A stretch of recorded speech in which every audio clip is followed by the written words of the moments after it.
Dès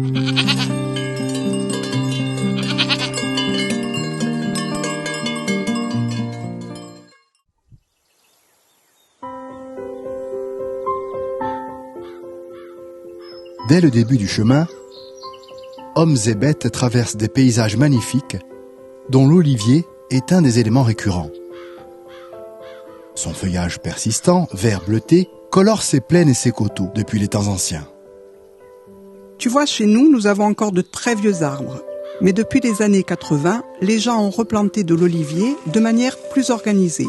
Comme ça, on peut cueillir plus facilement, en étalant les filets sans problème, sans oublier de récolter aussi les quelques vieux arbres qui nous restent. C'est magnifique. Vous cultivez les mêmes variétés qu'avant ? Ça dépend. Tu sais, en Corse, l'olivier est présent depuis l'Antiquité. À partir du XIIIe siècle, Pisans et Génois nous ont imposé la plantation de différents arbres fruitiers, dont l'olivier. Pour ce qui est de l'huile, nos ancêtres préhistoriques en faisaient certainement avec les ouliastres et même le listinco. Oui, mais aujourd'hui ?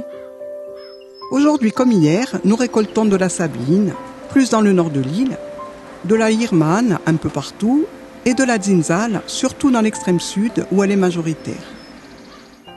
Il y a beaucoup de livrets à l'abandon, avec de vieux arbres recouverts de ronces. Eh oui, le 19e siècle a vu un regain de production, mais le 20e a vu la fin de ce boom économique.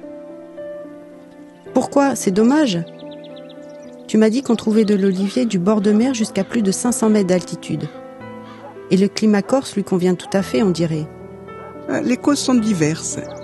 La désertification des campagnes, les guerres, l'arrivée de l'huile étrangère dans les magasins, la préférence pour l'huile d'arachide, la difficulté de récolte, de transformation à grande échelle. Mais aujourd'hui, regarde, même les jeunes s'y mettent. On trouve facilement de jeunes plants dans différentes pépinières de l'île et on crée des oliveraies bien ordonnées que l'on peut arroser et entretenir plus facilement. On se remet même à tailler les vieux arbres redevenus sauvages.